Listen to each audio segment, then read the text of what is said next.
Welcome to the Successful Life Podcast. I'm your host, Corey Berrier, and I'm here with my man, Jared Williams, otherwise known as Jared the Plumber. And from my research, Jared has done so many things. He's got a podcast called The Jared Williams Show from Fairbanks, Alaska. You've been doing the trade since you were 18 years old. You've had some ups and downs. And I think what sets you apart from a lot of guys in the industry, one thing it doesn't set you apart is you started out like a lot of guys in the industry from the field thinking it's going to be simple to open up a business and run my own shop. And I guess you're pretty surprised. It is not that easy to run a plumbing business. It is not that easy. That's Yeah. for sure. Yeah, yeah, So, definitely. but you thought it was. You thought, you know what? I don't know if you thought this or not, but what a lot of guys think is screw my boss. He's making Yep. all the money. I'm going to strike out on my own and I'm going to make my own money. Yeah. And I'm going to be cheaper than everybody else. And I'm going to soak up all the work and I'm going to make a ton of money. And I'm just going to work for myself. Who needs employees? This will be so much better. That's exactly what I thought. Yeah. And then, man, that is not what I got. And I didn't have those are my exact thoughts. I remember sitting in the basement. My brother owns a marketing company. I remember sitting in his basement. I was working on his boiler from Alaska. We've got hydronic heating. It's all oil fired hydronic heating. That's like probably 70% of our work. And I remember telling him, dude, I think I'm gonna go out on my own. He's like, are you? And I said, yeah, because I'm tired of making my boss all the money. Like my boss was, well, I worked for a new construction company, and uh, that guy is he's got to be worth 100 million by now, I would guess. And I remember just thinking, like, I'm working all day for this guy. They're paying me $41 an hour. I can go out and I can bill, I think at the time, $120 an hour, and I'm going to make twice as much, three times as much. And boy, was I surprised. So, That did not happen. so when you struck out on your own, what was let's say first big hurdle that you ran into? What was the first, maybe even massive hiccup that you ran into? So I lucked like the first time I struck out on my own, it was a little bit of a different story. I started a business doing this little side gig. So up there, we've got hydronic heating, we've got boilers, and we would do a lot of boiler installs, right? So we're pumping water through people's homes, and there's like a manifold and zones and pumps and zone valves and all that stuff. And I saw this guy in a Takeo magazine. He was pre-building these boards and shipping them out to people. And I thought, hell, I can do that. And so I started making these like pre-made boiler panel boards where people would get a hold of me. They'd say, hey, I got this many zones in my house. I'm going to use this kind of boiler. Build me a board. And I would go over a layout with them and I would pre-make everything, pre-wire everything. So all they had to do was slap this board on the wall, slap their boiler on the wall, connect the boiler to the board and their zones to the board, do a little tiny little bit of wiring, and then flip the switch and everything would run perfectly. And I did that on the side. And I remember I was like, man, I can make so much money. I was selling these boards for like 4,000 bucks, 6,000 bucks. I think my biggest one was like $14,000. And I did that for like, I did that for probably a good year. And I remember at the end of the year looking at the numbers going, man, I was selling these for a lot of money, but this didn't make any money. This is, this is dumb. And so I got this idea of like maybe business is a little harder than I thought.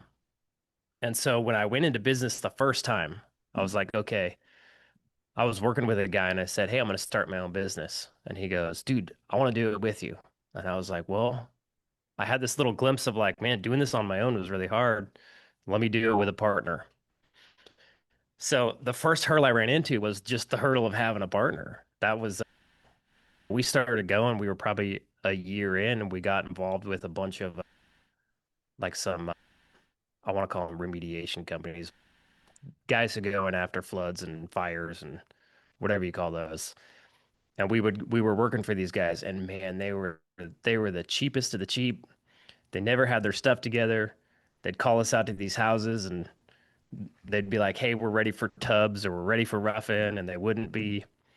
And I was like, "Man, this sucks." And we were working our day jobs, and then we were working after work, and then we were working on weekends.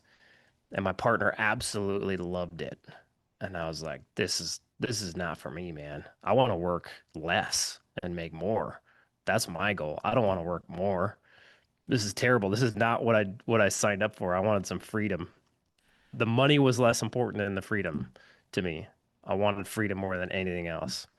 So first hurdle I ran into was business partner. We ended up calling that off. I basically gave him the business. I said, "Take it. It's yours. You can have it." He still runs it to this day, still doing the same kind of stuff, working like a dog, 24/7. Probably makes decent income, but man, I don't not much of a life there. So it's interesting as this show has evolved from, I started this show talking about business and sales and Yeah. success and all the things that I thought was important, or really what I thought made up success. And what I've found, and it sounds like you found this far earlier than I did, is money's important. You got to pay your Yeah. bills, right? You Yep. got to be able to afford things, and that's just a part of life, Yep. but it can't be the most important. And No, it's only a piece of it. it's only a Yeah. piece of it because it robbed me of really being present. It robbed me of the joys really in life, chasing Yep. the money. And do you find with a lot of the owners, because you work with a lot of business owners in your group, hmm do you find that most of them are just chasing the dollar, or are they looking for something more than that? In my experience, most of them get in for the freedom. There's a lot of, and maybe it's just because they relate to my story. I don't know. When I was working 60 hours a week, making 100K a year plus benefits. And when I did the math, I was like, I could work 40 hours a week and make more money. To me, that was freedom. It wasn't necessarily about making more money, it was about working less. And then just like the idea of being in control of my own time or in control of my own day, and I could set my schedule. I used to run a ton, and I remember having the idea, I'm going to keep my running shoes, my running shorts in my van, and I'm going to go in the middle of the day, I'm going to go for a run, and nobody's going to tell me I can't. And I never once did that. To this day, I've never gone out for a run in the middle of a day when I was in my van.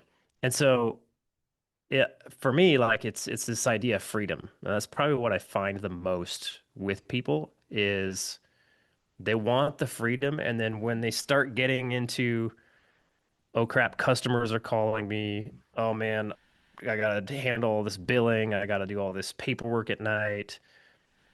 Hiring employees sounds like a giant headache. It doesn't sound like freedom. And this business starts to take over their life and they lose their freedom. And it becomes less about, like at that point, I think that's when most people quit at that point. They say, you know what? Because that's what I did. I quit. I got to that point twice and I said, you know what? This is not what I wanted. I wanted freedom. I'm making less money with less freedom. I want at least the same amount of money with more freedom. That would be better. But I didn't get that. Do you And Go ahead. oh yeah, I was just gonna say, I think most people quit there.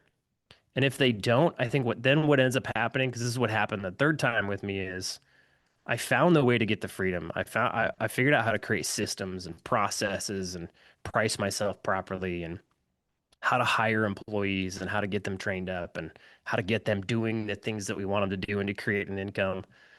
But then that took over my life and I still lost my freedom. So then it became about this chase for money and I lost my health and I lost my freedom and my relationships suffered and I didn't actually get anything I wanted. I had one or the other, right? I figured out how to have freedom working for myself, but then I'd lose it because I didn't have the systems and processes, employees. I didn't have the money end of it figured out. And then I figured out how to get the money and then I lost all of my freedom, all my relationships, all of my health, everything else. And it's this I hate the word balance because it's I still don't understand how to create like a solid work-life balance. I put parameters on it, try to keep it nice and neat, but it's always messy.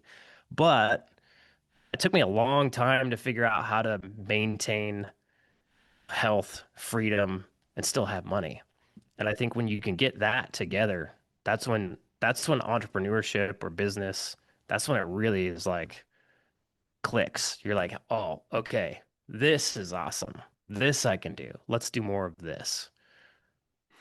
So when that clicked for you, let's say, I like to say when everything's working, relationship, for me it's sobriety, my Yeah. job, everything flows, and I say it's like in flow, which sounds a little hippy dippy, but the truth Hey, is whatever. things when things just start to work for me, I don't have to work as hard for them.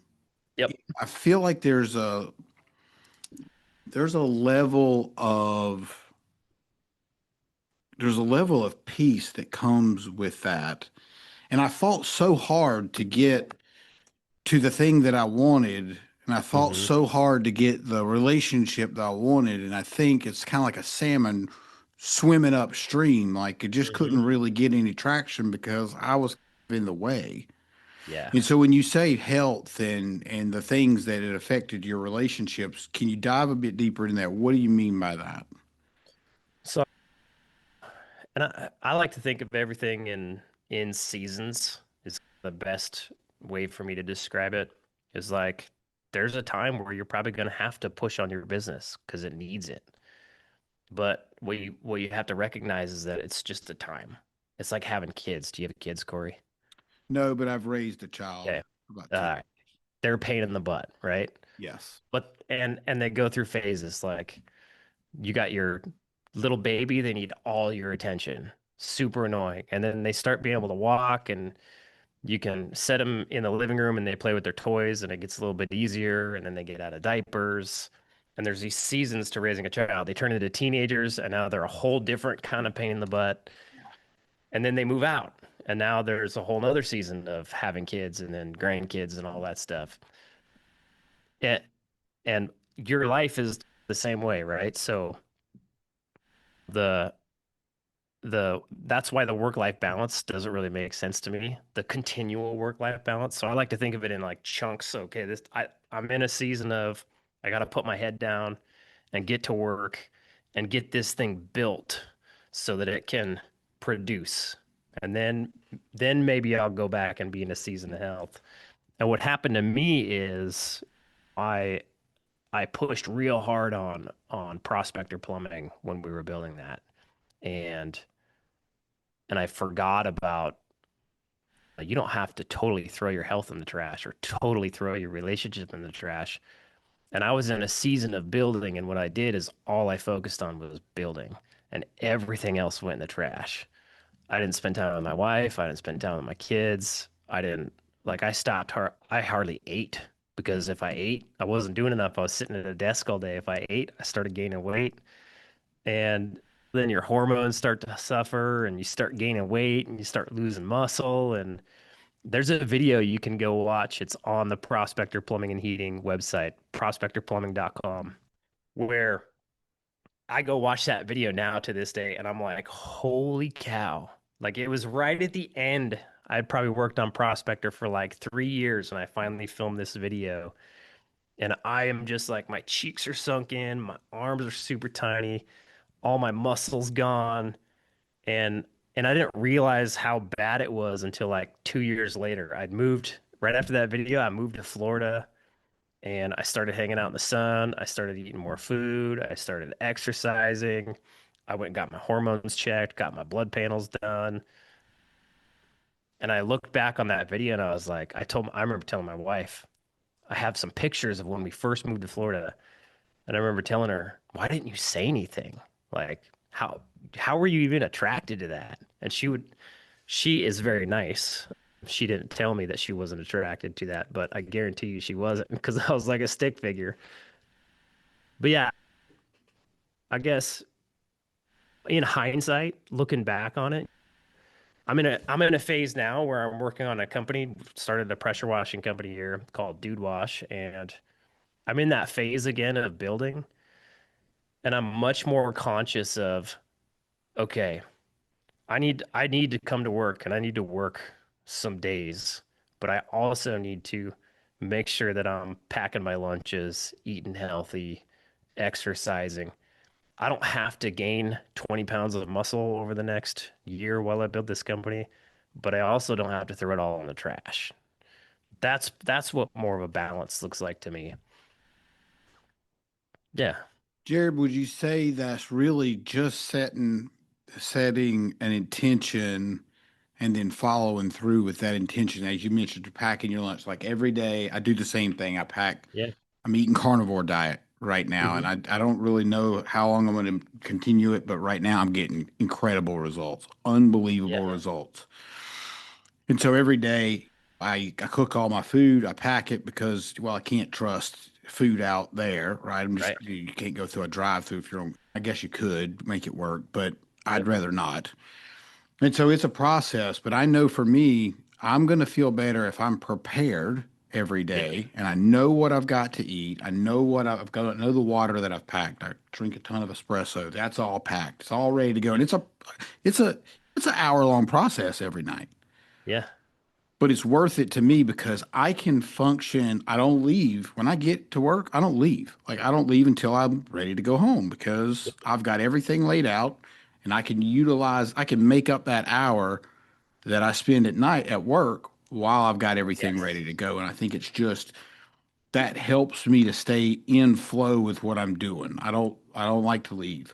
And so you mentioned your hormone panels. That's really important. Yeah. I take personally, I take testosterone. I do take peptides. I think they're very important if they're taken the right way. And let's Yeah. be clear, testosterone is not steroids unless you abuse testosterone. That's not what we're talking about here. Right. We're talking about getting your blood work done every 6 months, making sure your Hmm. levels are correct, seeing an actual doctor that knows what they're talking about, not Yep. just buying some stuff from China or off the internet or your buddy at the gym, because you can mess up those things. But if your hormones are firing in the right way and your levels are at the right way, you're at optimal level. And I'm gonna be clear. I used to own a hormone clinic, so that's why I'm really passionate about Oh, this. nice. You can't go by what the insurance companies tell you because they're going to tell you as a man that your testosterone, if it's above 300, 301, you're good to go, which is a complete lie. In fact, the American Anti-Aging Association numbers are between 9 and 1100 testosterone levels, which is vastly different than 301. Yeah. So you got to find somebody that knows what they're talking about. Agreed. I agree. 100%. The the difference, so for me, I started getting my blood panels done and I got my blood work done and my testosterone was like 250 or something like that. And over the course of a year of just getting on testosterone replacement theory and getting that up in the between 800 and 1,000, I probably put on 8 pounds of muscle in a year. Just not even really like trying. I wasn't lifting heavy weights all the time, but man, it completely changed my world. I sleep better, I feel better, I look better. In my mind, it's game changer. Game changer. And then yeah, and then I just got some. I'm trying to do a little better at that, so I just got some more extensive blood tests done. And I've got this company. It's really cool. You go get all your blood work done. The most blood work I've ever had drawn. I was at the labs, and the lady goes, "Have you ever passed out before?" And I said, "No." And why? And she goes, "You're getting a lot of blood drawn." And I said, "Well, hopefully you'll catch me if I pass out." But it was super cool, man. I got like, I don't know, a million different things tested, and they make you a supplement list and they put it in these little packs.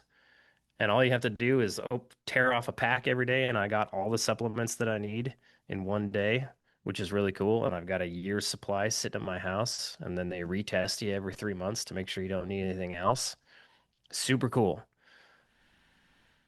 I like to, like, I've taken some of the things that I've learned in business as far as like systems, processes, simplification.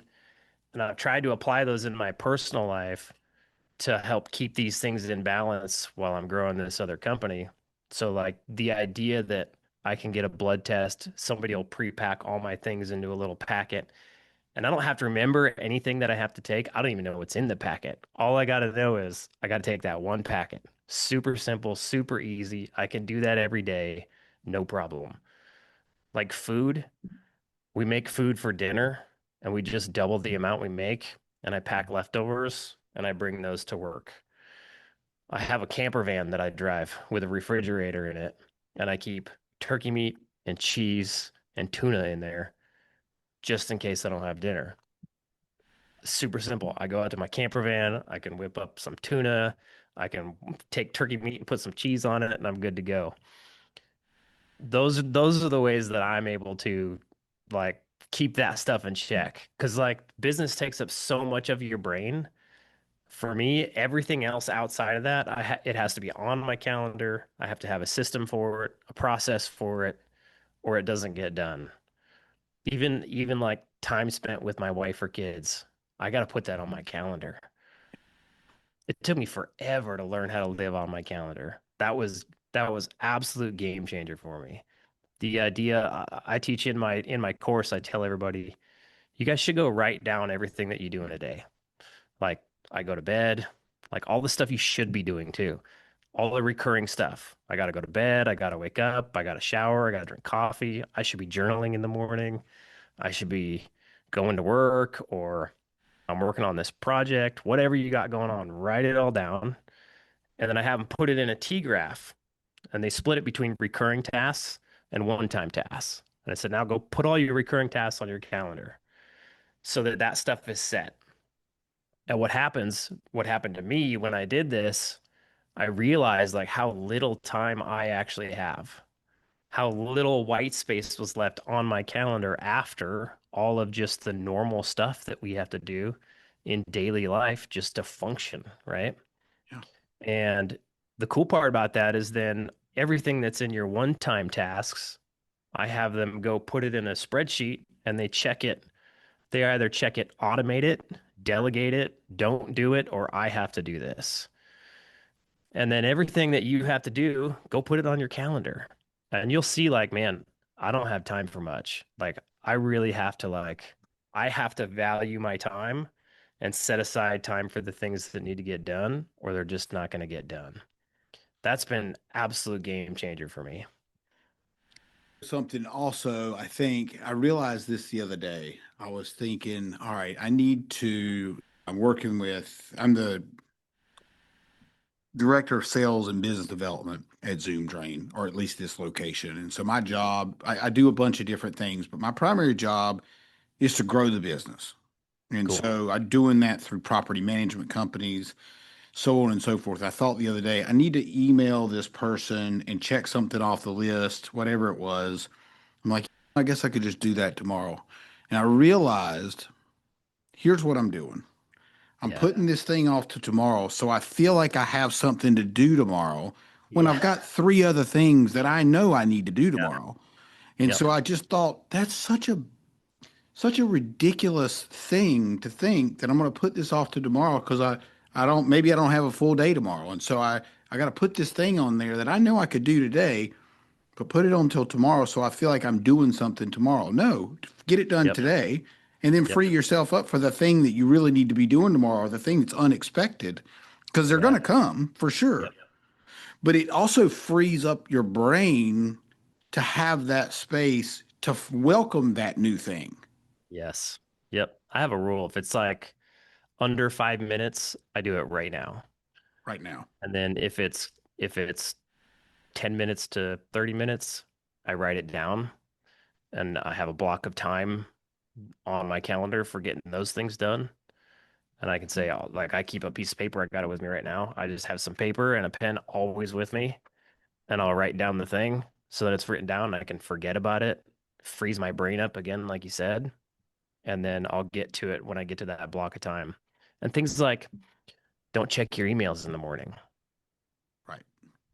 It, like, for me, I can get a lot done in a day because number one, I set aside time in the morning to determine what it is that I want to get done today, like what it is that I should be getting done today.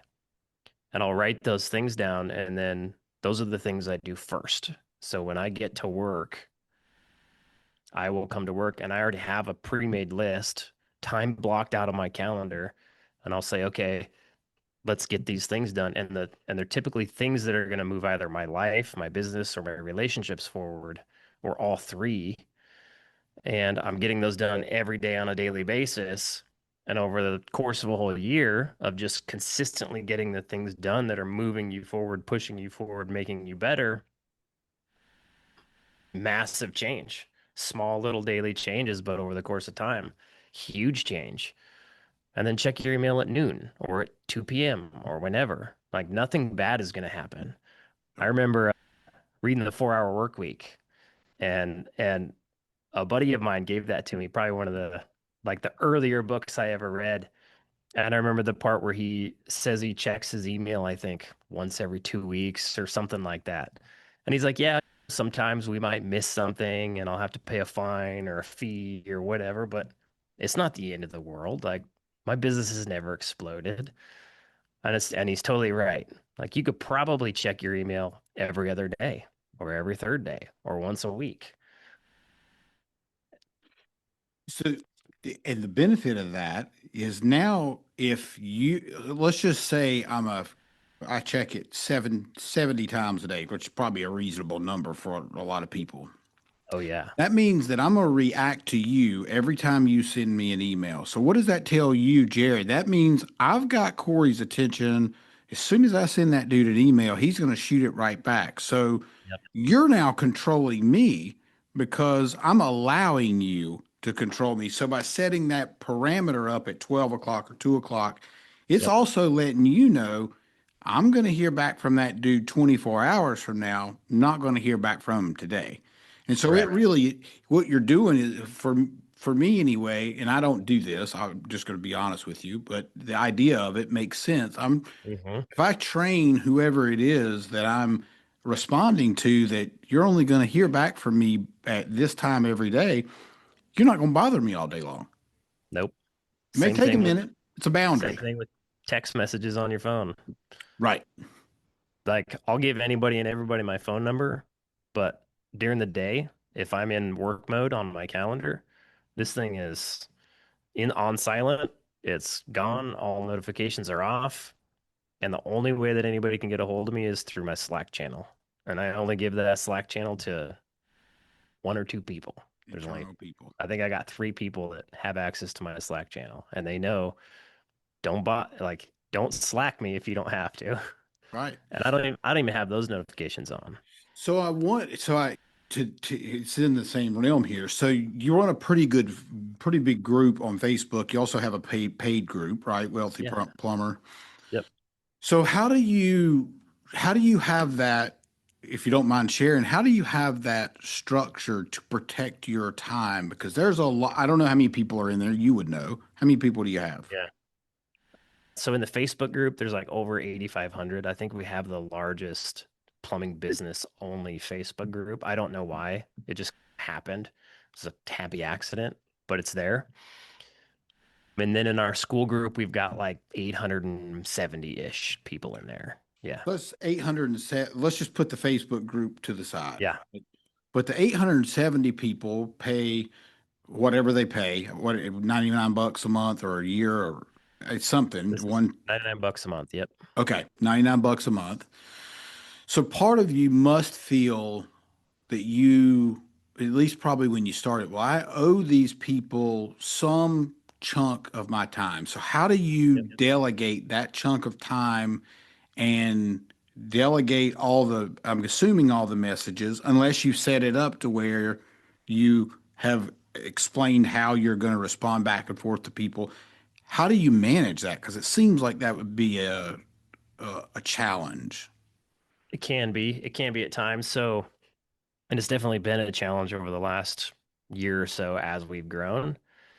But I just treat it like anything else. There's a time block on my calendar Like we've got Zoom calls that we hold, so those are blocked off on my calendar. I prep for those Zoom calls, so that prep time is blocked off on my calendar. And then I even have time blocked on my calendar just to go in and respond to messages and comments and things like that. And then so there's time blocked and I respect that time. I live and die by my calendar. If it's on my calendar, that's what I'm doing. If it's not on my calendar, I'm not doing it. And then just developing systems and processes to get that stuff done faster, more effectively, and more efficiently. So if we get 30 questions on the same topic, instead of answering it 30 different times, I'll make a video and I'll put it in the training. So now when somebody asks that question, I can just send them a link to the training. Things like that. Yeah, simple processes. Getting other people involved, man. People could come in my group and I know some stuff, right? I've had some level of success, but I don't know everything. I'm not a super guru, know-it-all, insanely successful. That's not me. And so we've created a community inside of there where other people will come in that have been in there for a while and they'll start getting involved with some of these other people and create subgroups within our group.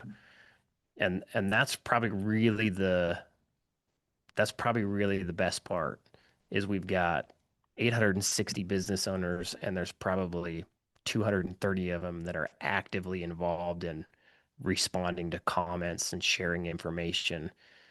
And so when you get in, you're not just getting my knowledge or my advice or my experience, you're getting the knowledge and advice and experience of 200 plus business owners, 800 plus business owners. And fostering that community has been really helpful. So community is actually something that I wrote down that I want to Yeah. talk about because for me, like I mentioned, I'm in recovery, and that community for me Yeah. is one of the most important things in my life because I there, bet. when Yeah. things go sideways, and I don't mean like picking up a drink or a drug. I'm not saying that I'm cured by any stretch, but I had a Hmm. drink in a long time and I haven't smoked weed in several years.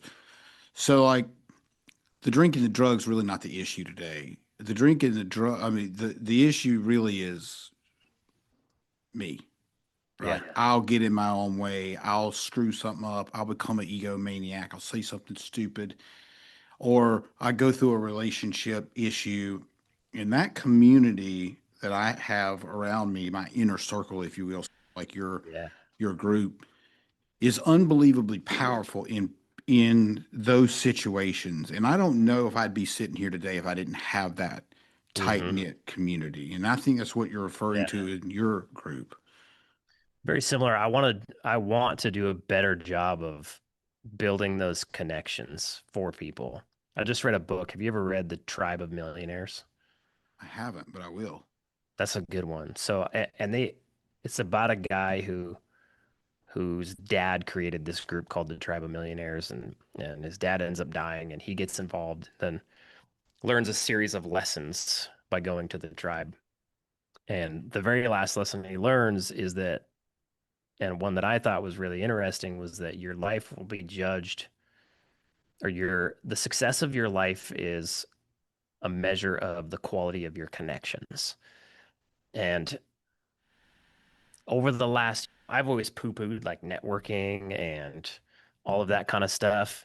And over the last year, I've been like, just because of my social media getting lots of views, I went from this plumber in Alaska to I go to Pantheon and people are stopping me in the hallway, shaking my hand. And I'm like, this is weird.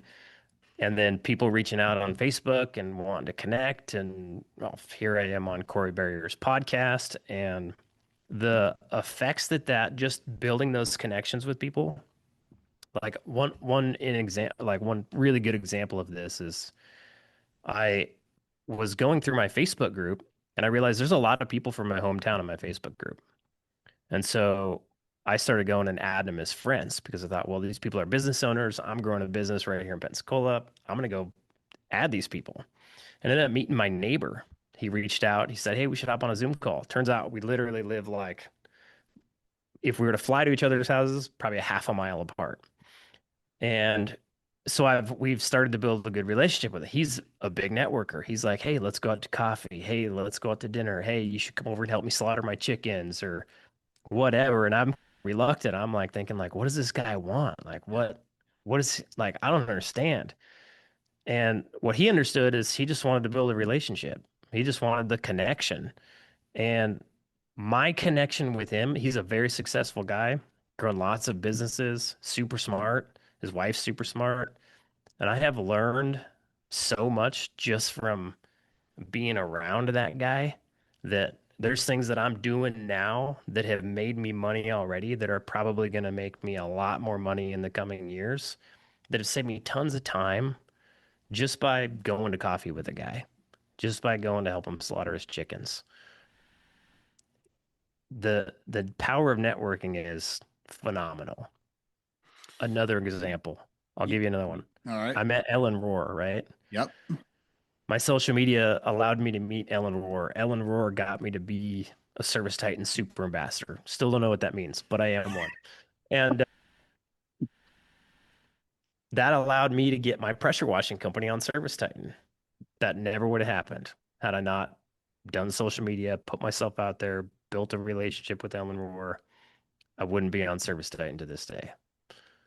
Well, I can share a story about Ellen Rohr, almost very, very, very, very similar. So I met Elle. I've known Ellen. I've been in and around the industry for a little while now, so I've known about Ellen, but I never really crossed paths with her until I think it was December of this past year, I believe, is when I finally met Ellen face to Mhm. face. Now, I've interviewed Al. He's a good buddy of mine. I really think he's a world of Al Levy, but I just never really had a chance to run into Ellen. But I had a chance to meet her, and I asked her, I said, "You should be on my podcast." And I interviewed her. I've interviewed her again since then. But because of that, me sticking out my hand and introducing myself to Ellen Rohr, she is the reason I'm sitting in this building right now. Yeah. She I've probably said yes in 2 seconds She to being on did. your podcast. Yeah. And then I reached out to her, or we were just we text almost every day. And Mhm. I just said, she said, "Hey, I think," she said, "I know that," because she knew me in my previous company. She knew that we parted ways. And she said, she said, "I don't know for sure if this is going to be a good fit, but I think it's a good fit. I think he's looking for what you are. And I think you'll really like this guy." And I just interviewed with the guy and talked to him. And because of Ellen Rohr, that's why I'm sitting here in the building of Zoom Drain right now, because it was Yeah. a perfect match. And she Yeah. knew it was a perfect match, Yeah. hands down. And it's been, but you're right. It's when you build relationships with people for the right reasons, and Mhm. sometimes you don't even know the reason. The chicken guy, you didn't really know why you had to go. You didn't know why to go why you were having coffee with this guy or why you were slaughtering chickens, but he I knew. knew I was slaughtering chickens because I knew how to slaughter chickens and he didn't. Oh, fair But, enough. Fair but enough. coffee, I'll give you the coffee one. Yeah, because ultimately it feels like a waste of time. It does. Yeah. Yeah, But totally. it's the furthest thing if you're with the right person with the right intention. And the intention is, I'm just going to sit down and have coffee with this guy. That's the Yeah. intention. See what he's all about. Yeah, See what because kind of knowledge he's got. you never know. Yep. Yep. And sometimes it'll be a waste of time, but man, I've maybe spent, I don't know, 20, 30 hours going out to coffee over the last 6 months. And it's that one relationship has probably saved me, I don't know, years of hassle. Just being able to glean a little bit of knowledge off of a guy, Yeah, totally worth it. Huge, huge return on time. Massive. yeah, yeah. It's incredible, and I get that same thing when I work with people in recovery.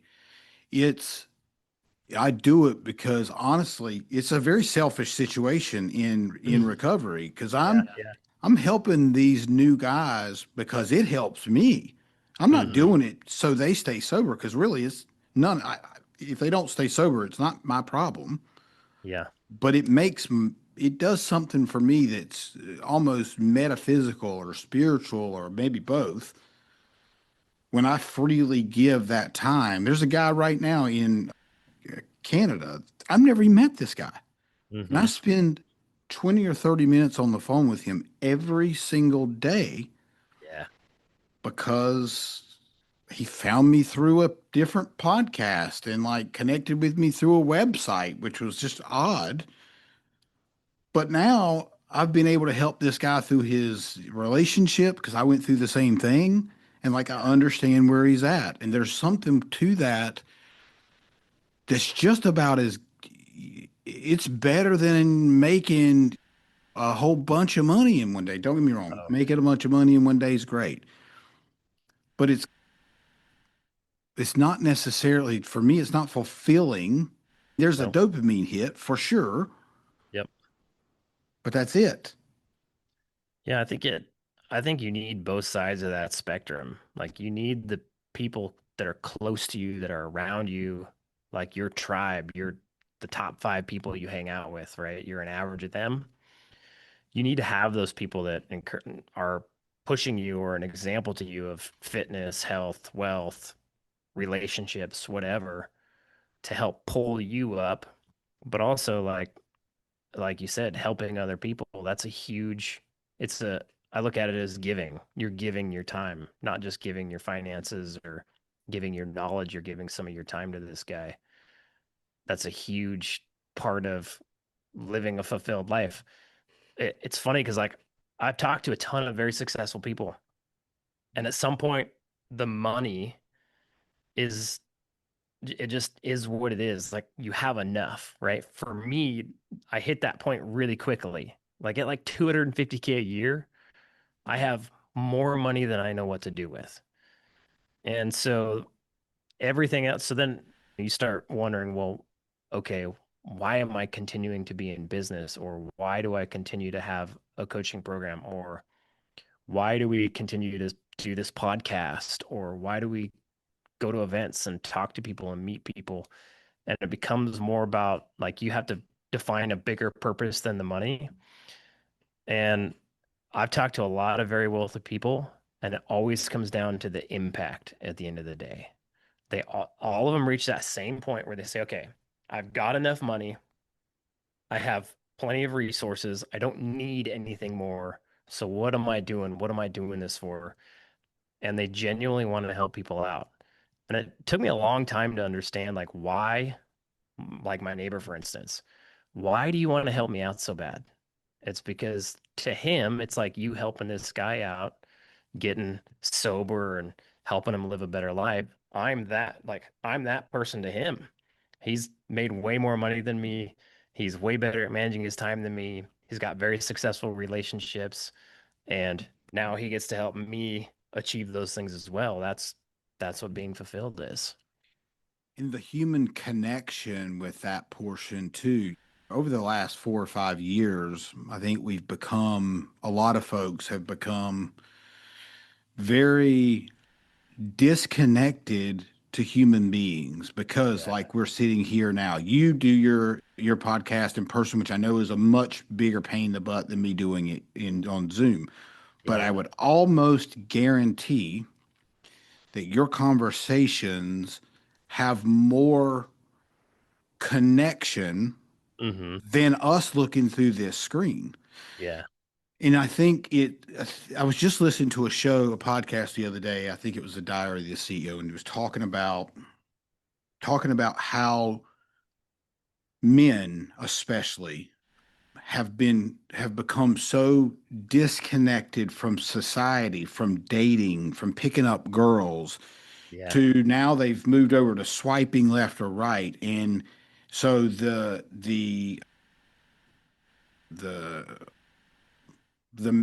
the pornography portion of that is skyrocketed because men don't know how to communicate with women. They don't know how to go into a bar or to a coffee, wherever you pick up women, and Yeah. have a conversation because they're so disconnected from human beings.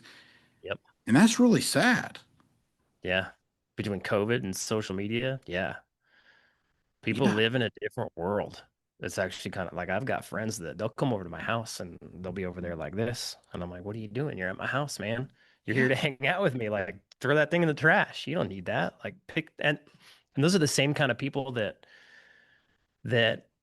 when they pick their head up out of their phone, they live in a different world than me because they're so focused on Donald Trump or politics or what's happening in Iran or all this stuff. And I'm like, man, guys, if you would just throw that in the trash, turn off your TV, don't watch any news, and just take in the world around you, your life would improve 1,000-fold because it's not as bad as you think. Like you're being brainwashed and you don't even know it. It's actually pretty crazy. I don't I don't understand that. I'm so happy I've never fallen into the trap of constantly on my phone, living in a different world. I have made a conscious decision. Like somebody said, we bombed Iran or something like that the other day. I know nothing about it. I have Yeah. no clue. They're Right. like, you didn't hear? I'm like, no, no, and I don't care because we didn't bomb Pensacola, Florida, and my view out my window this morning looked pretty good, and I enjoyed the sunrise and hanging out with my wife and drinking my coffee, and it was awesome. I don't need to know. I I don't live in need a to much know. better world. That's right.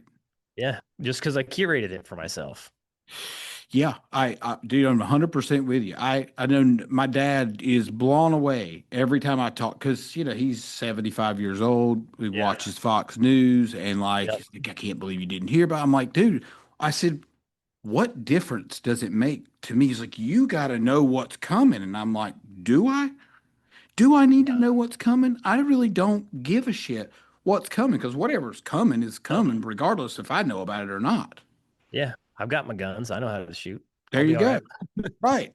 Yep. Like, who cares? And Yeah. the whole idea, social media is one of those things where it's there for two reasons. It depends on if you're a consumer or if you use it like for business. If you're a Yep. consumer, they've got you right where they want you. Oh yeah. But if you use it as a business tool, you don't deal with any of that. And and a lot of people are consumed as, or they are the consumer, and they don't view this as a business opportunity or opportunity to, well, that's it, a business opportunity, because that's what it is. Yep. Business tool. Yeah. I don't think there's anything wrong with consuming certain types of social media, like podcasts, obviously. Sure. Like somebody can listen to this podcast and get a ton out of it, and it could totally change their life. I will say though, like shorts and reels and that kind of stuff, throw that junk in the trash. I make most of my money for my coaching program off of those. And I can tell you, like, we curate those reels to get views, not to pass along valuable information. It's to get real views, suck you into our ecosystem, and sell you something. As bad as that sounds, that's what they're for. And Yeah, I but hold can't, on. So I'm going to challenge that, right? All right. So well, to sell them something because you know it's going to make their life better. yes, yes. It hands down 100% make their life better. But if you were to just go watch my reels and then go try and run a business, you're screwed. I Screwed. cannot give you enough information in 30 seconds for you to do anything with. All Right. I can do is hook you in, pique your interest, and piss you off or make you like me. One of the two, right? That's it. I would throw that stuff in the garbage. I would like people who doom scroll and just sit there on their phone. Wow, that is a waste of time. Just quit. Like those are the kind of people they need to go write down all the stuff they got to do. They need to make a T graph. They need to go put stuff on their calendar and they'll go, crap, I don't have time to doom scroll anymore. I gotta work on some other stuff during that time. Yeah, and record how long you doom scrolled yesterday, and that'll be a real eye opener for you Oh because yeah. the idea is that you get stuck scrolling, and it Yep. works. If you allow it to Yep. work, it works. Yeah. Have you ever? I remember I was at a conference one time. It was a real estate investing conference, and the dude on stage said, "Everybody pull out their phone." And so everybody pulled out their phone, and he showed you how to go get to your average screen time over the last 7 days. and his was like 4 hours and 45 minutes. And I was like, holy crap. And he said the average was like 7 hours. And I'm sitting next to one of my good buddies. And I said, what's yours? It was 6 hours, 6+ hours. A And he goes, day. what's yours? Mine was like 40 minutes. I was like, holy cow. How are you spending 6 hours on average on your phone? That is insane. Yeah. I don't, what do you like? No wonder you you don't have any money. Like I'm not trying to be mean, but no wonder you don't have any money. You're spending 6 hours a day on your phone. How are you ever gonna go make money doing that? It Right. doesn't even make sense. You're not even gonna be able to get your mind is gonna be so screwed up, you'll never be able to do anything properly, in my opinion. I Agreed. would, yeah, I would hands down be very careful of the time like how you spend your time is really the secret to probably most everything. It's how you spend your time and the people that you hang out with and the people that you bring on board to work with you. That's like the secret to success in my opinion. Yeah, and how when you we talked a little bit about when you started out. You started out because you wanted to make the same money your boss was making, Yeah. but now that shifted. Do you remember when that kind of shifted for you, when the a It did, yeah. definition of success went from money to that happiness and so on and so forth? Yep. Yeah, I'd quit my job for the third time. So I would start a business, run it for a year, look at my P&L for the year and go just look at it and say, well, I worked less when I had a regular job and I made more money, so I should probably go do that again. And then I would do that for a year, and then I would get tired of working for people. I was I was a good employee, but I was terrible at the same time because I hated being there. Like, and you got to remember, this is when I'm like 32 when I first do this until I'm 35. And I've been plumbing, working for people since I was 18, doing the same thing day in, day out, day in, day out. I'm coming up on 20 years in the trade, and I'm thinking to myself, normal retirement's at 66, and here I am, I'm 32. I got a lot of years left. I'm not going to make it. There's no way. Like, something has to change. There's no way I can do this, or I'm going to be miserable. And so, I did that with boiler panels, and then I did it with my partnership, and then I did it on my own twice. And then the third time on my own, when I quit my job, I was tired of working. The job slowed down, and I worked out of the union hall. And I went down to the union hall and I said, "What else you guys got?" And they said, "It's slim. I got nothing." And I had no intention of going back into business, but I thought, well, I better just go work for myself. And I remember I went on the internet and I started Googling because I remember seeing like service companies with 10, 15, 20, 30, 40 trucks and going, I don't know how they do that. They must pay their guys like nothing. And then I started just researching how to run a plumbing business, how, whatever. And I found a online calculator and I calculated how much I should be charging and based on expenses, which was like mind blown. And it came out to like $259 an hour.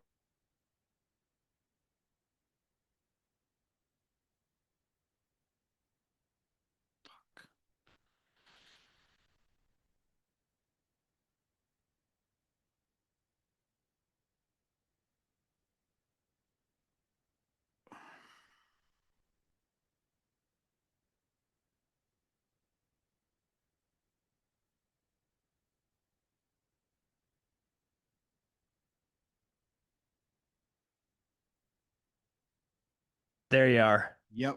All right. $259 an hour is where we were at before the internet kicked us out.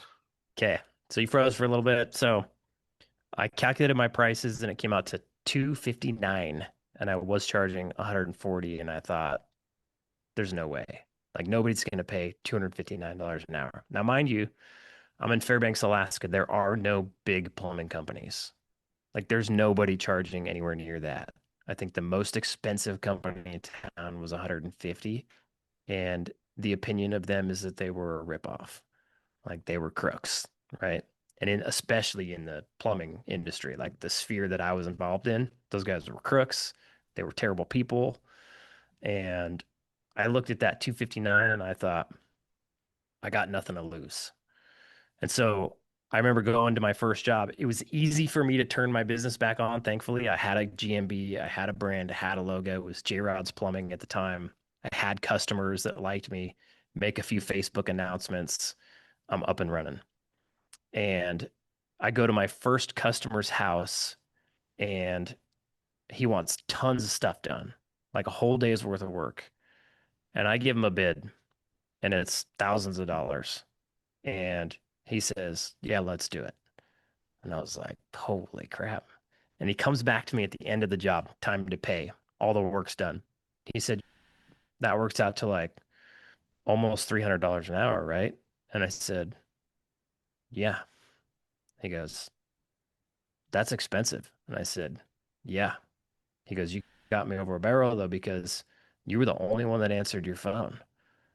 And I was like, huh, interesting. He goes, I couldn't get anybody else out here. And I said, well,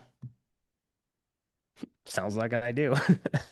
And he paid it and off I went. And then I went to another job. Guy called me out, called me on the phone. He said, hey, I need somebody to come out and change my toilet flapper. And I was like, oh man, $250 an hour for a toilet flapper. That's going to be an expensive toilet flapper is what I'm thinking in my head. And I tell him, I said, look, man, like honestly, coming out just to do a toilet flapper for what you're probably willing to pay for, it's not worth my time. And he goes, let me tell you something. I've called probably 8 different plumbers, and they all told me the same thing. And I'll pay you whatever you want to come out and replace my toilet flapper. And I was like, okay, I'll be there in a few minutes. And I went out and I changed his toilet flapper. It was like $300, and he paid it, left me a 5-star review, was super happy. And I was like, dang, I think I figured out like a secret that nobody else knows. Third guy called me. I was 5 minutes down the street. He had a water heater needed replaced. I quoted him $2,800. He said, go for it. I got it done right then and there. At the end of the job, he asked me, are you sure you're making enough money on this job? And I said, I'm positive. I'm 100% positive. And I was just blown away like that worked.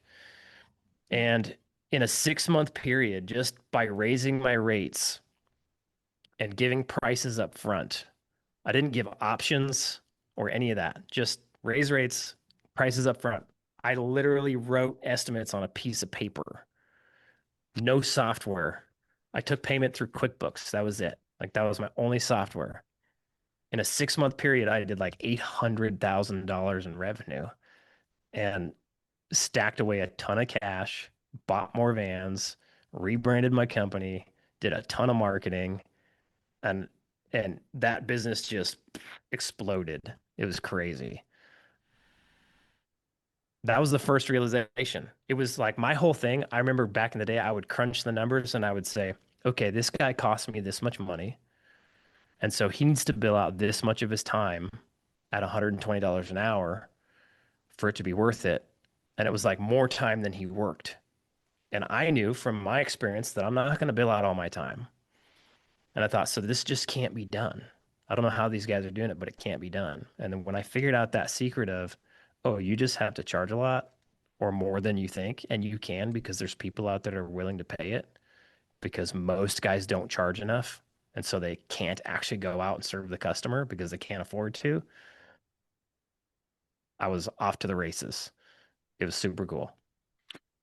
One thing that, and I know that a lot of guys, you obviously have figured this out, but if the customer can't change the toilet flapper, Yeah. it doesn't really matter if it takes you 5 minutes or 5 hours, they still can't change the toilet flapper. So Yeah. therefore, when I think about the plumbing industry, they're calling you because they don't know how to do the thing. If they knew how to do the thing, they'd do it themselves. Or maybe they just don't want to do the thing. Or maybe they don't have time to do the thing. Or Yep. maybe it could be all three. Who knows? Yep. The point is like it doesn't matter if you're billing out time, that's fine. but really it's the skill set that they're Yep. paying for. It doesn't matter how much time it takes and how much money it costs. If they can't accomplish that thing because they don't have the skill set, it's no Right. different than me going to have heart surgery. I don't know anybody that performs heart surgery except Right. heart surgeons, Yep. right? I'm not going to call the guy down the street that does foot surgeries to do my Yep. heart surgery, right? Yep. But so many customers will do that, and guess what? If you ever done business with a crappy contractor, you and I both know you're still going to have to call me and fix it because Yep. he's not going to do it right because he's got to cut corners, so on and so forth. You're not going to be Yep. happy. So you're going to pay him his dirt cheap price, and you're also going to pay me. So Yep. just pay And me to begin with. there's customers that are okay with that. They're okay paying a lesser amount and getting a lower quality. That's fine.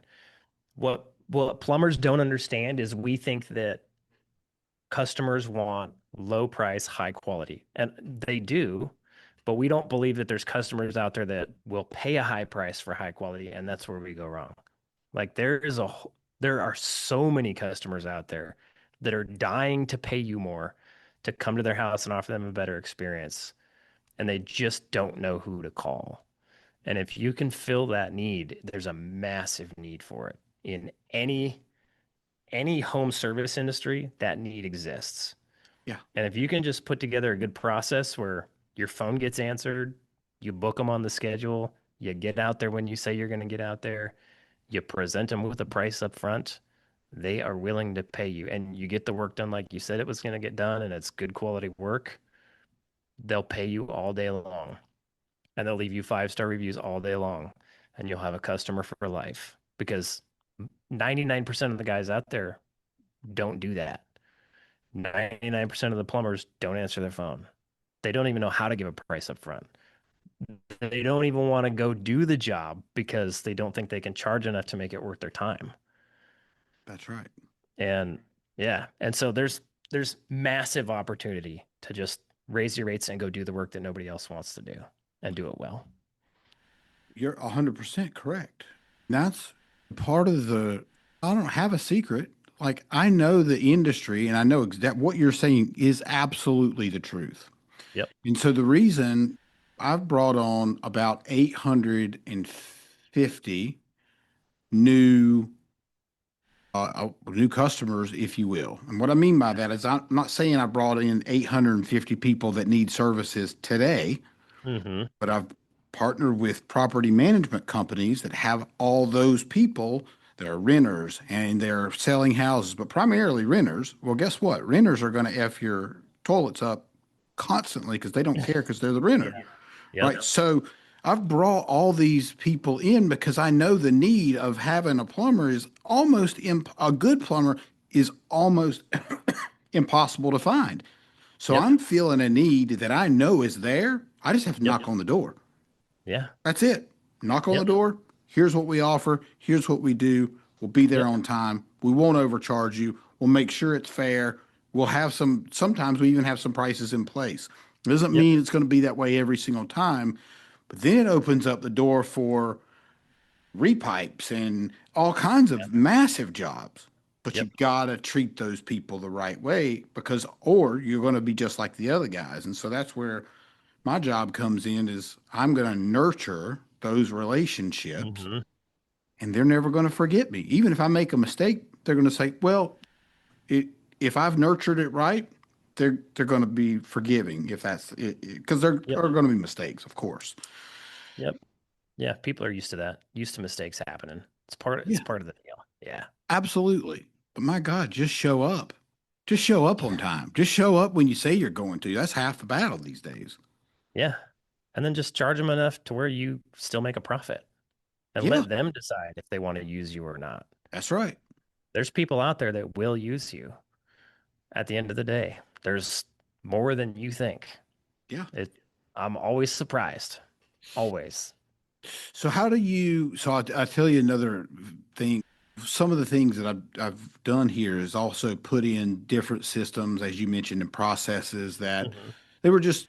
This Zoom drain's only been here for 18 months, and so there's just some Hmm. things that weren't in place that could have been.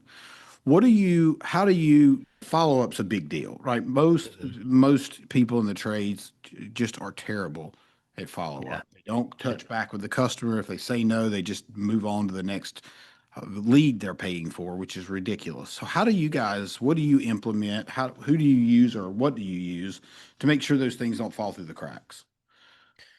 Yeah, so for follow-up, we do some follow-up in-house. We do happy calls. That's about the only like in-house follow-up we're gonna do. We try to do those as soon as possible. It'd be cool to do them before the technician is down the street a ways. It'd be cool if we could call the customer and they say, "Oh no, he left this tool here," or "No, I wasn't satisfied." We can call the technician and say, "Turn around, go back and make that customer happy." It's also another chance for us if to get a 5-star review if the technician slipped up and didn't get a 5-star review.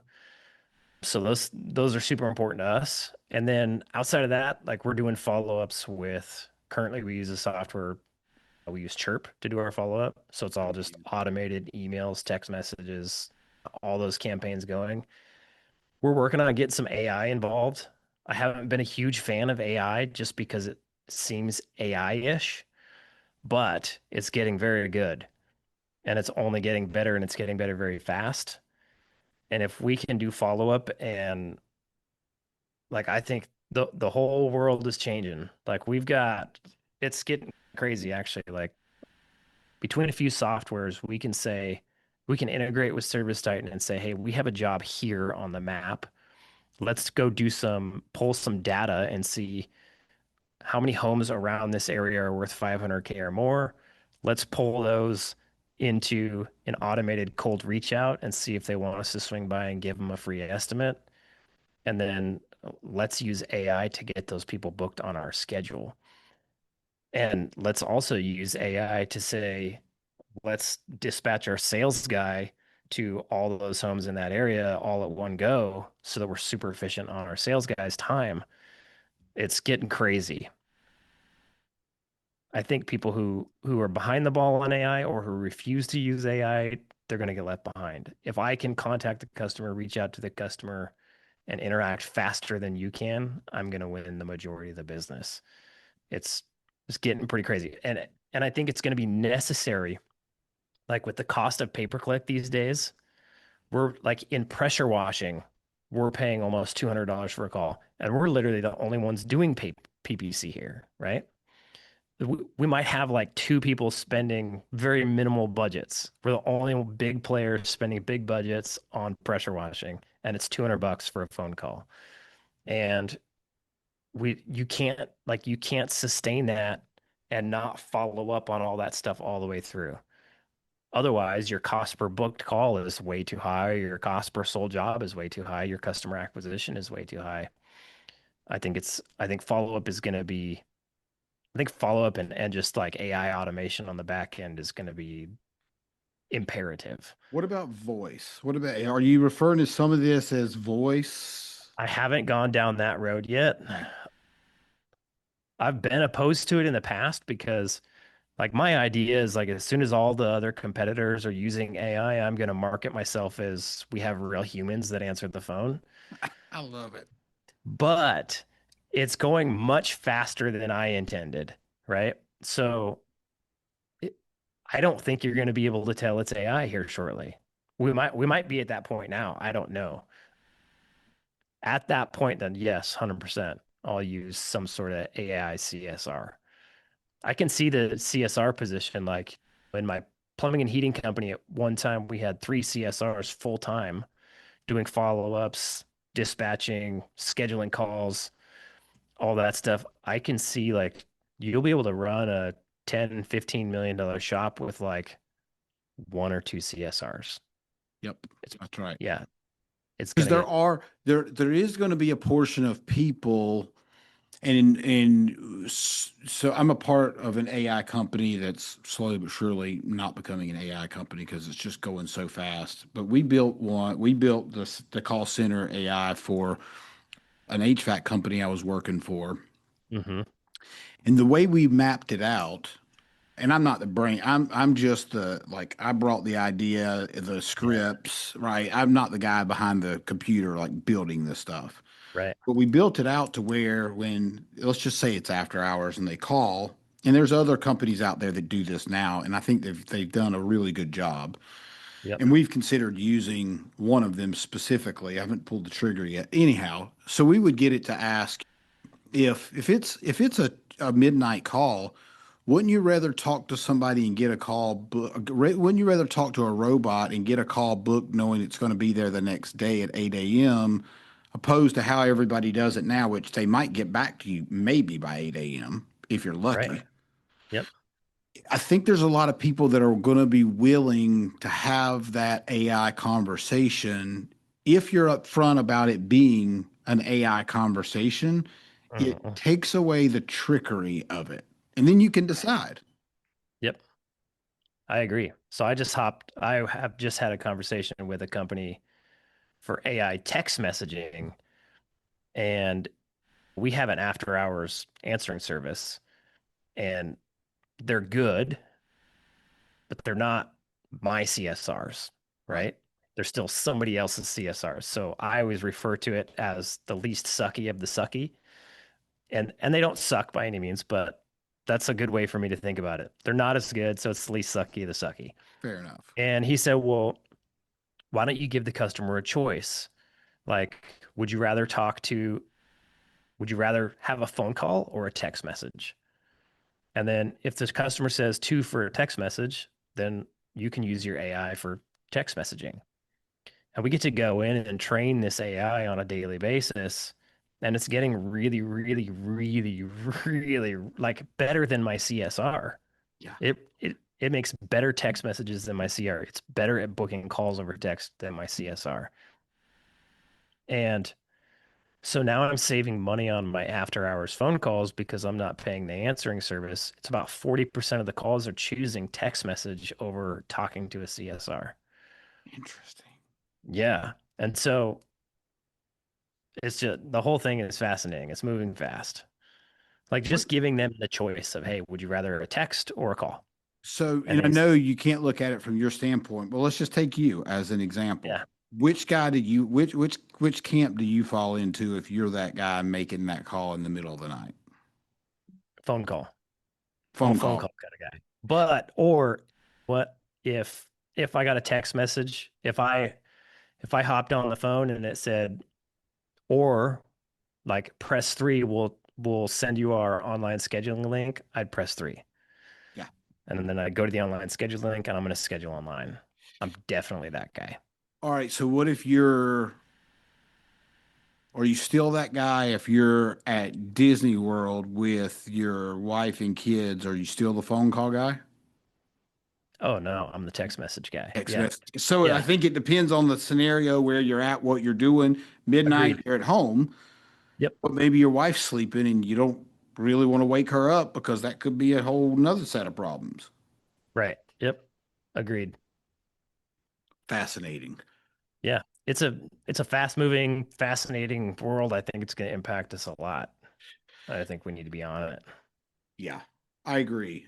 And I think honestly, the only people that are protected from this AI revolution are people in the trades. I agree, but I think I feel like it's going to get harder for new guys to start up. Why do you think that? Well, I think they're going to have to incur these costs of like they're not going to be able to just answer their phone anymore. It's not going to be fast enough. It's not going to be good enough. And so they're going to have to incur the costs of getting AI on board earlier than maybe they would have earlier. So that's a And business. So, all right, let me it rephrase the is. question. All right, so let me rephrase the Oh, I see question. what you're saying. Like actual tradesmen out there doing the That's work. right. Yep, That's I right. agree.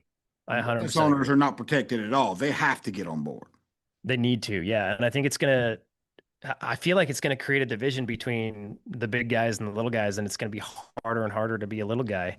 Like, and then I'm in pressure washing now, and there are no big guys. So what AI is doing now is it's creating a giant hole in the market. Like there's already a giant hole in the market in pressure washing where there's nobody doing it very well. And now I'm going to be able to incorporate AI and all this stuff. And it's going to be impossible to catch me for these little guys. It's going to be impossible. And so I feel like we'll be able to sweep the nation really quickly and take over the world is how I view it, better than ever. There's no competition. So is this why the road from 0 to 100 million is a thing? Because of what we've talked about today, because of the things that you know are here and that you're utilizing, the things that are coming. Is that why you have made that? Did I say that right? Yeah. Yeah, 100 million, yeah. The reason I chose that goal is because in the past, thinking small has held me back Yes. and caused me to make small moves, small decisions, and move slower. And so this go around, I said, screw it, we're going to 100 million. And it's not about the money at all. Right. It's about the impact. So like in my plumbing business, just watching, I feel like I built a pyramid and I'm at the top of the pyramid. And every time that pyramid gets bigger, right, it's more and more people underneath that get to have a better place to work, make more money. And then even my friends and family get involved in that. Like my friends have better opportunities. My family has better opportunities. My children have better opportunities. My grandkids will have better opportunities, all because I made the decision to build something. That's more about what it is for me. So just setting that 100 million goal, it was a big enough goal somewhere I've never been. I don't know how to get there. It's going to require bigger thinking, bigger moves, and so that's what I needed. And then I purposely went and told people that so that I couldn't come back on my decision. I couldn't say, "Oh no, we're only going to grow it to 30." I couldn't say, "No, we're only going to grow to 50," or "No, it's too hard, I quit." I needed that accountability of, "Hey, world, I'm growing this to 100 million. Watch me do it." And then I have no option. It's like burning the ships to some extent, right? 100%. A hundred Yep. percent. Yeah, when you voice something as large as that to the world, you are being held accountable now, and it drives people like me and you. It does. And I'll tell you what. So the accountability drives people like me and you. Like I love proving people wrong. If somebody tells me there's no way, I'm like, watch me and I will make a way. I love it. It's nothing more satisfying to me than, as bad as that sounds, proving people wrong. It's like huge motivator to me. Yeah. So there's that, but then also saying, okay, I'm going to grow this to 100 million. Like we were talking about my relationship with my neighbor. That is the whole reason that he reached out and we went to coffee. It Because was because I said, I want to grow this thing to 100 million. It showed him that I was thinking bigger than my current situation and that I had dreams and hopes and goals. And he loved it. Like the dream was so big that he felt like he could get involved and help me go there. So I think, yeah, we could talk all day long about thinking bigger. It just, it does so much more than you even realize. so I think it's probably ridiculous for me to ask this, but obviously I would think that you've read The Magic of Thinking Big. Oh yeah, that's a great book. Yeah, I Great love book. that.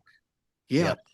because our minds are limited to the knowledge that we have. And if you can't, so it's like I've heard this. I certainly am not the one that came up with this, but if you reach for the stars and you hit the clouds, you're still way Yeah, further than you ever thought you could be. way further. Yeah. And it requires like if I wanted to grow a $10 million pressure washing business, right? And I'm stuck or I've got a decision to make, I'm thinking of it in a $10 million framework. If I'm saying, okay, I'm going to 100 million, I'm thinking about those decisions early on in a $100 million framework. My systems, my processes, the things I build now are much different just because my goal is bigger. We're spending much more time now building a solid foundation to scale on than I would if I was only going to 10 million. Yeah, so it's cool. I enjoy it. Makes it more fun to me too. Agreed. Yeah, Yeah. I agree. And I think a lot of people just, I don't know if it's programming from a small child where, you see your parents make X, Y, Z, and you think, well, if I just make a little bit more than them, I'm successful. But the Hmm. reality is you're right. You just have to open your mind to something bigger. Is a great example. All right. I'm not going to be able to attend the death walk. I don't know if I told you that, but I'm not Bummer. going to attend it. It sucks because here's why I wanted to attend the death walk. Uh-huh. It's not about the 24 hours. It Right. has nothing to do with the 24 hours. Is that going to suck? Yeah, of course it's going to suck, but I've done a lot worse things that sucked. Yep. But what I understood from that death walk after I started reading through it, I'm like, oh, this is about building a connection with so many different people because you're not going to talk to the same dude for 24 hours. No. You're going to move around, you're going to fall back, you're going to get ahead. And eventually or as that process happens, I'm guessing, tell me if I'm Yep. wrong, you're going to be exposed to people that otherwise you would never be exposed to. And you're going to be forced to have a conversation with them because you all are sharing this journey together. It's like you're my you're my homie because we're doing this thing together. And there's Yep. a bond that happens there that you're not going to be able to get through a screen or you're not going to be able to get even over coffee. It's just a different level of connection, Nope. right? It's twofold. It's that. It's a different level of connection. Like there's probably 20 people involved in the death walk. It's a small group of people, and that was intentional. You're going to talk about business for an hour maybe, and then you're going to talk about life. And then you're going to get so tired you're not going to talk about anything. You're going to be walking with a dude and you're not going to say a word to him, but you're going to feel like he's your homie. That's for sure. Everybody there is going to be homies by the end. And then also for me, I have done a lot of I used to run ultra marathons in the past, and so doing 100 milers and getting to that point where you are asking yourself, why am I doing this? Like there's no good reason to run 100 miles. Zero.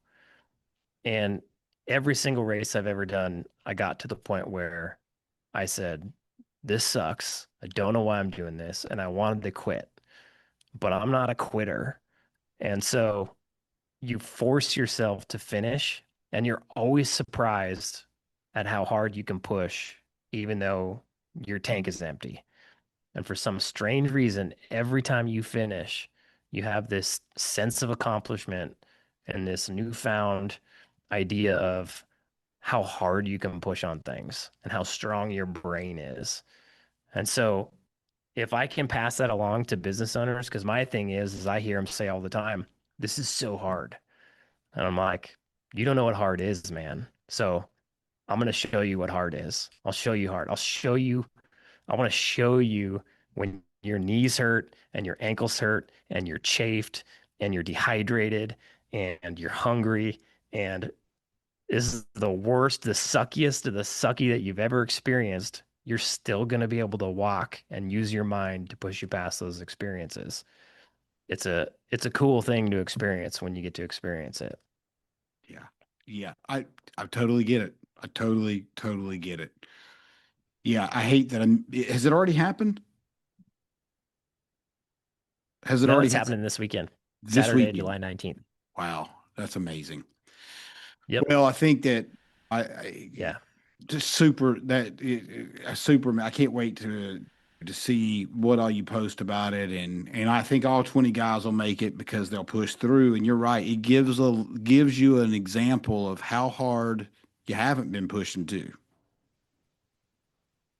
Oh, yeah, definitely. Yeah. Yep. We're going to do it every year, so you can come next year. I'll be there. You can mark my words on that. I'll be there. Like I love a challenge, dude. I love a challenge, and I will not quit. That's for sure. Probably not Cool. gonna run an ultra Sounds marathon. good. Well, Jared, dude, I can't thank you enough for just spending this time with me today and just having this conversation. It's been really been impactful for me and I'm sure other people are going to get something out of it. But for me, I really appreciate you and appreciate the conversation today. If people by chance don't know who you are, where to find you, could you tell us where that would be? Yeah, if they just search the Jared Williams show or Jared Williams Plumber on Google, I'll show up. Sure, search Jared Williams on any of the social media channels. I'm there. Perfect. Yep. My friend, I appreciate Yeah. you. Appreciate you having me And on. it's been a great conversation. Thank you.